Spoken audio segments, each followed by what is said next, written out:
तो भाई जब हम सत्य के मार्ग पे हम चलेंगे तो काल भी हर प्रकार से तोड़ने का प्रयास करेगा, हर प्रकार से। और भगत की पहचान ऐसी परिस्थितियों में होती है,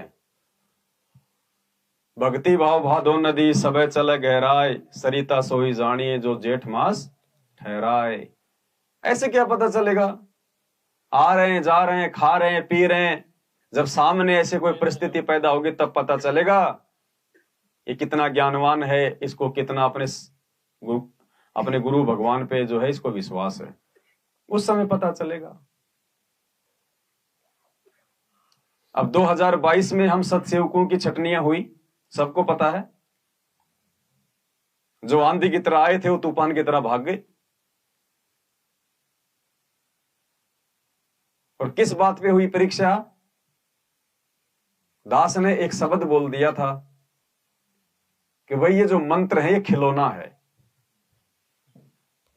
ये खिलौना है, ये मंत्र हमें सतगुरु पार करेगा और अपनी रजा से पार करेगा, अपनी मेहर से पार करेगा। नुक्ते ऊपर रेजेगा रे कोटि करम जल जा तुम्हारे, इन बाता के पाइये कर सतगुरु नजर निहाल, राजी कर रूठे नो। हम इन मंत्रों से पार नहीं होंगे। ये तो परमात्मा ने हमारा मन बहलाने के लिए मजदूरी दी हुई है कि जीवन है लंबा, थोड़ा बहुत इनको कुछ चाहिए, नहीं तो किसके सारे जो है ये भक्ति करेंगे जब कुछ रहेगा ही नहीं।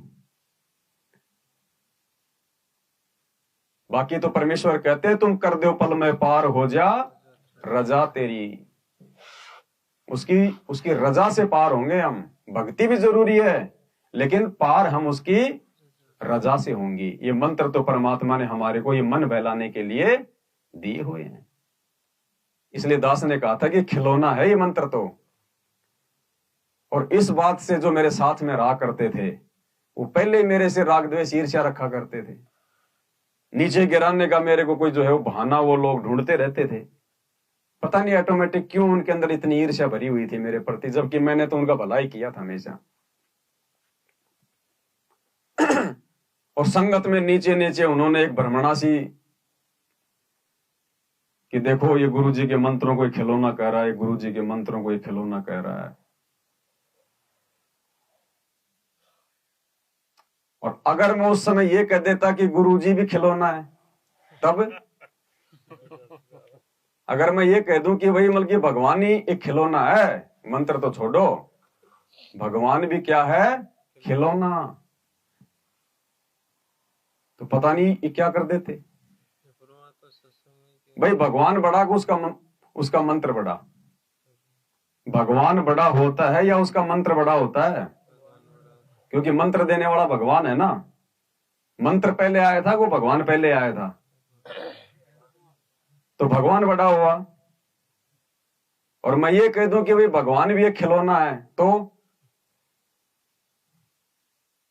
लेकिन उन लोगों को ये नहीं पता कि पवन दास अपने आप खड़ा नहीं हुआ है, परमात्मा ने निमित्त बनाया है। और वो जो निमित्त करता होता है ना, वो अगर नींद में भी अगर कोई मुंह से शब्द निकाल देगा ना तो परमात्मा उसके शब्द की लाज रखता है। परमात्मा उसको नीचे नहीं गिरने देता क्योंकि वो निमित्त करता है। वो अपनी मर्जी से कोई शब्द नहीं निकालेगा इस भक्ति मार्ग का, वो परमात्मा ही निकलवाएगा। तो परमात्मा ने उन मंद बुद्धियों की परीक्षा लेनी थी, उनकी वो छटनी करनी थी। और अब परमात्मा ने वो सत्संग दास को दे दिया कि ले बेटा अब सुना देना उनको। अगर फिर भी अगर किसी की आत्मा में थोड़ा बहुत अगर कोई भक्ति अंश होगा तो अपनी गलती को स्वीकार करके वापस साथ संगति में आ जाएगा। कि नालायको, ये पवन दास, ये मेरा कुत्ता, ये तो खाली मेरे मंत्रों को जो है वो खिलौना बता रहा था। और नालायको, मैं तो अपने आप को भी जो है भक्तों का खिलौना बता रहा हूं। भक्तों का खिलौना है भगवान। सुनिए परमात्मा का सत्संग। गरीबदास जी की वाणी के माध्यम से सतगुरु रामपाल जी भगवान ने बताया कि है महबूब सलोना हो और भगतों नाल खिलौना हो, कि परमात्मा तो अपने भक्तों के लिए एक खिलौना है। जब जब उसको भगत याद करते हैं तब तब परमात्मा आ जाता है। सुनिएगा, है महबूब सलोना वो और संतों नाल खिलौना वो, यानी अपने भक्तों के लिए तो खिलौना, एक सेकंड में जब भी याद करें तभी आकर के हमारे काम ठीक कर देता है। क्या है अपने भक्तों के लिए भगवान? अरे पवन दास ने तो खाली मंत्रों को खिलौना बताया था, यहाँ तो भगवान खुद कह रहे हैं कि मैं तो मेरे भक्तों के लिए मैं खिलौना हूं, खिलौना। पाल जी भगवान की। और दास ने कहा था भैया समय का इंतजार करो, अगर मेरे मुख से अगर ये शब्द निकला है तो ऐसे नहीं निकला, ये आने वाले समय में खुद परमात्मा ही जो है इसका समर्थन करेगा। लेकिन उन मंद बुद्धियों के बहकाव में आके जो नए नए लोग जो साथ संगति से जो जुड़े थे निकल गए। ये परमात्मा का मार्ग है। इस कुत्ते के मुख से जो भी निकल जाएगा परमात्मा उसको सत्य साबित जो है वो करेगा, क्योंकि मेरी अंदर से भावना, मेरी सोच, वो शब्द बोलने के पीछे वो गलत नहीं होती है, उसके पीछे जो है वो कोई रहस्य होता है। उस रहस्य को वो मंद बुद्धि लोग नहीं समझ पाते और वो जल्दबाजी में अपना फैसला, और मालिक कहते हैं जल्दबाजी का काम तो शैतान का होता है, भक्तों का नहीं होता। भगत लोग विचार करते हैं। अगर तुम्हें लगता था कि पवनदास ने एक गलती अगर ये शब्द बोल के कर दी तो भैया 99 तो मेरी अच्छाई भी है, उनको तो पकड़ लो। लेकिन नहीं, जो काल के जीव होते हैं ना वो केवल माइनस पॉइंट देखते हैं, वो कमजोरियां पकड़ते हैं, अच्छाइयां नहीं पकड़ते हो किसी की। तो भगवान तो खुद ही अपने आप को एक खिलौना बता रहा है, तो मंत्र कहां से आ गया?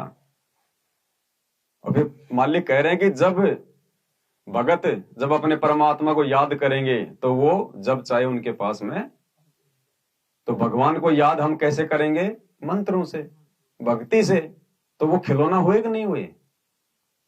वो खेलने की चीज है कि नहीं? भगवान को बुलाने की चीज है कि नहीं? वो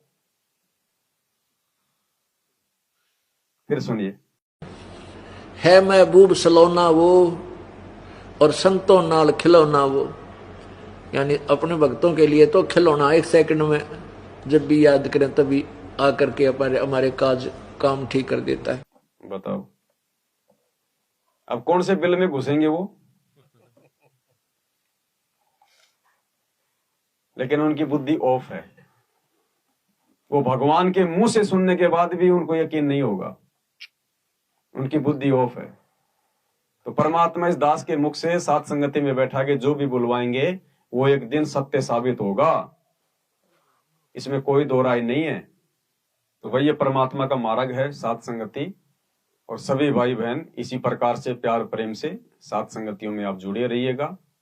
जिसको लगता है कि भाई मैं साथ संगत वालों के विचारों से सहमत नहीं हूं, तो राग द्वेष करके, मन मुटाव करके क्यों भगते हो? अगर आपको लगता है कि ये मार्ग सही नहीं है तो छोड़ दो। कोई जबरदस्ती तो हमने किसी को बांध नहीं रखा यहाँ पे ना। पवनदास मैनेजमेंट वालों की तरह किसी को कोई निमंत्रण पत्र देता है कि भाई आप आओ साथ संगति में। ये तो भैया अपने अपनी सोच और समझ का मार्ग है, दबाव का मार्ग थोड़ी है। लाखों की संख्या में भाई बहन साथ संगति की वीडियो देखते हैं, साथ संगति से जुड़े हुए हैं। पवनदास तो 99% का नाम और गांव भी नहीं जानता, और ना मुझे कोई मतलब होता है। मेरे पास तो दिन में सैकड़ों फोन आते हैं, मैं तो किसी का नंबर भी सेव नहीं करता। मैं किस किस का सेव करूंगा भैया? और मैं क्यों सेव करूं? मुझे कोई सेना थोड़ी खड़ी करनी है, मुझे कोई संत थोड़ी बनना है, मुझे कोई दान दक्षिणा थोड़ी चाहिए आप लोगों से। नहीं, वीडियो बना दिए। अब जो परमात्मा का अंश होगा, जो अधिकारी होगा, वो देख के अपना रास्ता वो तय कर लेगा। उसको पवनदास से जुड़ने की जरूरत नहीं है, उसको पवनदास की वीडियो देख के उसको परमात्मा से जुड़ने की जरूरत है। मुझे आवश्यकता ना आपकी है, ना आपको मेरी आवश्यकता है। बस ये परमात्मा के जो ज्ञान है ये उन्हीं के सत्संगों पे जो है ये आधारित है। दास अपनी तरफ से बिल्कुल नहीं बोलता है, जो भी बुलवाते हैं परमात्मा बुलवाते हैं। अब ये समझ में आएगा कब, ये बात अलग है। तो परमात्मा की विशेष मेहर और रजा से ये साथ संगतियां हो रही हैं, और जितना हम लोग फायदा उठा सकें उतना हमें फायदा इसका उठा लें, क्योंकि समय ज्यादा नहीं बचा है वैसे भी परमात्मा के पास में, परिस्थितियां वैसे भी बिगड़ने वाली हैं, और धीरे धीरे जो परिस्थितियां हैं वो बिगड़ना भी जो है शुरू हो चुकी हैं, और साल 2 साल में तांडव मचेगा मचेगा, इसमें कोई शंका नहीं है। उस समय आपको ना तो ये सत्संगतियां मिलेंगी, हो सकता है आपके घरों में लाइट भी ना आए, हो सकता है किसी का इंटरनेट भी काम ना करे, सो सब कुछ उल्ट फुल्ट होगा, ऐसी परिस्थितियां पैदा हो जाएंगी उस समय। आज वर्तमान में आप जो साथ संगति से जुड़ के भक्ति करके मर्यादाओं में रह के वर्तमान में हम जो ये विश्वास हम जो ये पैदा कर रहे हैं ना, ये विश्वास हमारे को उस समय भक्ति भी हमारे को बचा के रखेगा, दूसरी कोई चीज नहीं है। आज उन आश्रमों में राजनेताओं के तलवे जो है उचाटे जा रहे हैं, वो राजनेता नहीं बचाएंगे, वो गरीबदास जी आके नहीं बचाएगा आप जिसका बोध दिवस मना रहे हो, वो दाढ़ी मूछ वाली कागज के फोटो आके नहीं बचाएगी जिसका आप जी वहां पे प्रकट दिवस मना रहे हो। ये जिंदा जगन्नाथ बचाएगा जिसकी आप महिमा कर रहे हो, जिसको आप भोग लगा रहे हो, जिसको आप जी भगवान मान रहे हो, और कोई बचाने वाला नहीं है। बंदी छोड़ सतगुरु रामपाल जी भगवान की जय हो। सतगुरु रामपाल जी भगवान की जय हो। बंदी छोड़ सतगुरु रामपाल जी भगवान की जय हो।